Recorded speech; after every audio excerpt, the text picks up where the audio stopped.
We begin the month of May, May 1st, with a beautiful feast of St. Joseph the Worker. With the name Joseph, I'm sure you can imagine that these feasts of St. Joseph are some of my favorite, but they're really some of the favorites of the church, because we know that St. Joseph is the patron of the universal church. He's the foster father of Jesus, the husband of Mary. St. Joseph is a beautiful, righteous man, a saint that inspires the church, inspires all of us, men and women. And to focus on May 1st, on the title of this feast specifically, St. Joseph the Worker, I think is very important.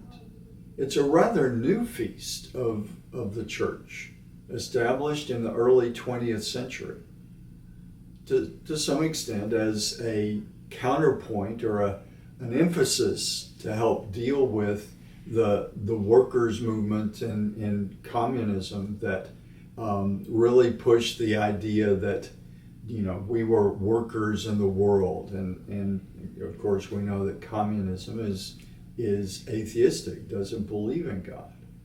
So May 1st, St. Joseph the Worker is established as a feast day that I think we greatly benefit from in this modern world, because in many ways, and as I've said many times before, the church isn't opposed to the modern, but it is opposed to modernism that makes us believe that we're in charge. I mean, I think that's the bottom line for a modernism point of view, is to believe that we are manipulating the world, that we are working in the world independently of God.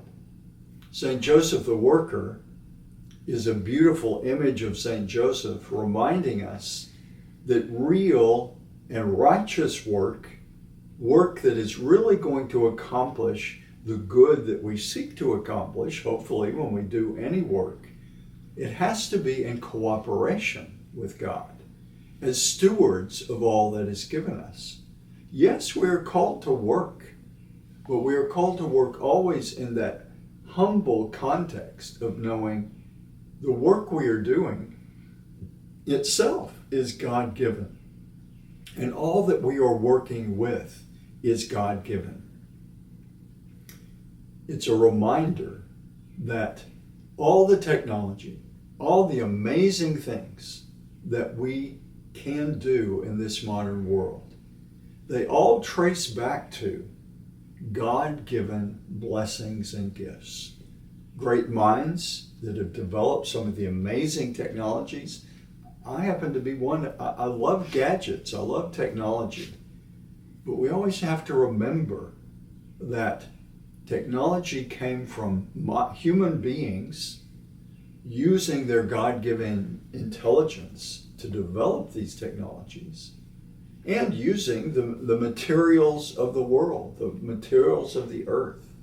We probably all hear about rare earth minerals that are needed for some of the technologies that we have to develop the cell phones and all the things that we so easily take for granted. Rare earth minerals. I think as people of faith, we need to remember, where did those rare earth minerals come from? They come from the creation that God has given us to be stewards of.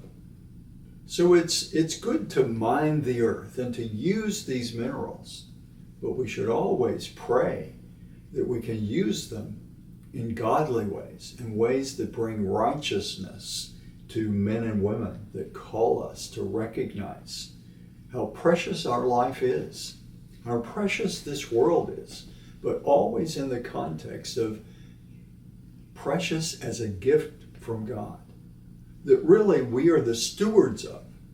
And part of stewardship is remembering it's not ownership, and remembering that it isn't a permanent thing. We borrow this earth, really, for our own journey. We're called somewhere else. We're called to the kingdom of God, beyond this creation.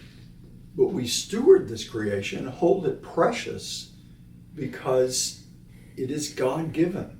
And it can and should be the instrument of helping us to grow as children of God to that eternity that awaits us if we will choose to turn from sin and live that call of grace. So St. Joseph the Worker, I think, is a great image for us of remembering we are stewards of this earth. And it also highlights the dignity of work. Men and women are called to work in different ways and in different forms. Traditionally, the man cares for the family and provides for the household. But the woman of the house also, in her way, whether she works outside the home or in the home, her work is essential as well in providing for the family, providing for the home. And so St. Joseph the Worker, as the righteous man, the son of the foster father of the Son of God, is a great image of good work, of accomplishing goodness by cooperating with God and using the gifts that he's given us in the most righteous way.